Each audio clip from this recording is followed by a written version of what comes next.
এই মাসের মধ্যে একটি রাত আছে শাবানের মধ্য রজনী, শবে বরাত না ভাই? এই শবে বরাত বা মধ্য রজনী, এই রজনীতে এই রাতে জেগে ইবাদত করা এবং এই দিনে আপনার রোজা রাখা সংক্রান্ত বেশ কিছু হাদিস বর্ণিত হয়েছে।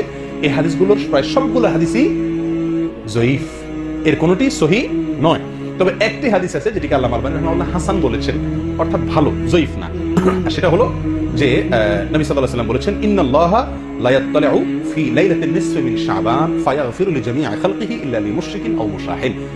শাবানের মধ্য শাবান রাতে, যেটাকে আমরা শবে বরাত বলি, আল্লাহ সুবহানাহু ওয়া তাআলা বান্দার দিকে দৃষ্টিপাত করেন, নজর দেন এবং সব মানুষকে সাধারণ ক্ষমা ঘোষণা করেন এই রাতে দুই শ্রেণীর লোক ছাড়া, মুশরিক আর হিংসুক বা ঝগড়াটে লোক, মানুষের সাথে ঝগড়া ফাসাদ করে, তার সাথে সম্পর্ক ভালো থাকে না অথবা হিংসুটে, এই টাইপের লোক এবং মুশরিক, এই দুই শ্রেণীর লোক ছাড়া আর সব লোককে আল্লাহ তাআলা সাধারণ ক্ষমা ঘোষণা করেন। এই হাদিসটিকে আল্লামা আলবানী রাহিমাহুল্লাহ হাসান বলেছেন। এই হাদিসের আলোকে শবে বরাত উপলক্ষে আমাদের একটি মাত্র কাজ হতে পারে, সেটা হলো আমরা এই রাত উপলক্ষে নিজেদেরকে শিরক থেকে মুক্ত করার চেষ্টা করব, একটা পরিচ্ছন্নতা অভিযান চালাবো যে আমার বিশ্বাসে, কর্মে, কাজে শিরক আছে কিনা, শিরক থেকে নিজেকে পবিত্র করব, তাহলে আমি ওই রাতে ক্ষমার যোগ্যতা অর্জন করব। দ্বিতীয়ত হলো হিংসা আমার ভেতরে আছে কিনা, কারোর প্রতি ঝগড়া ফাসাদ করার মানসিকতা আছে কিনা, প্রবণতা আছে কিনা, তাহলে সেগুলো থেকে তওবা করে নিজেকে পরিচ্ছন্ন করে নেব আল্লাহর সাধারণ ক্ষমা পাওয়ার জন্য। ঠিক আছে ভাই? আর এর বাইরে দিনে রোজা অথবা রাতে, রোজা তো এই মাসের ব্যাপারে গোটা মাসই বেশিরভাগ সময় রোজা রাখার কথা আছে, সেটা ভিন্ন, কিন্তু স্পেসিফিকলি ওই দিন, নির্দিষ্টভাবে ওই দিন রোজা অথবা ওই রাতে ইবাদত করার ব্যাপারে সহিহ কোনো হাদিস বর্ণিত হয় নাই। কথা বুঝে আসছে ভাই? আল্লাহ তাআলা আমাদেরকে আমল করার তৌফিক দান করেন। শেষ যে পয়েন্টটি বলে আলোচনা এই বিষয়ে শেষ করব, সেটা হলো আমরা আমাদের দেশের বেশিরভাগ মানুষ শবে বরাত মানেই জানে মূলত এটা ভাগ্য নির্ধারণকারী রজনী। আমাদের মিডিয়াগুলো সেভাবে সংবাদ প্রচার করে থাকে যে শাবানের মধ্যরাত, শবে বরাত মানে কি, ওই রাতে কি হয়, ভাগ্য ঠিক হয়। দেখুন, এই বিষয়েও যে হাদিস বর্ণিত হয়েছে সে হাদিস সহিহ নয় প্রিয় ভাইরা।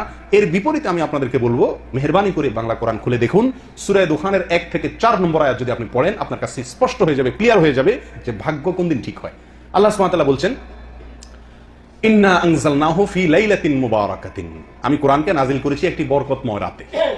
কোন সে বরকতময় রাত? আল্লাহ এখানে ইশারায় বলেছেন, ডাইরেক্ট বলেন না কোন রাতে নাজিল করেছেন। আল্লাহ বলেছেন একটি বরকতময় রাতে কোরআন নাজিল করেছি।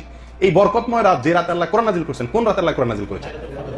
লাইলাতুল কদরে। প্রমাণ আল্লাহ কোরআনেই বলছেন, অন্য আয়াতে, অন্য জায়গায় বলেছেন ইন্না আনজালনাহু ফি লাইলাতিল কদর। আল্লাহই বলেছেন যে তিনি লাইলাতুল কদরে কোরআন নাজিল করেছেন। আর এই আয়াতে তিনি বলছেন, ইঙ্গিত করে যে আমি একটি বরকতময় রাতে কোরআন নাজিল করেছিলাম, আর সেটা অন্য জায়গায় বলেছেন লাইলাতুল কদরে। তাহলে এখানে বরকতময় রাত বলতে কোন রাতকে বোঝানো হয়েছে? এটা বোঝা যাচ্ছে কি যাচ্ছে না পরিষ্কার ভাবে?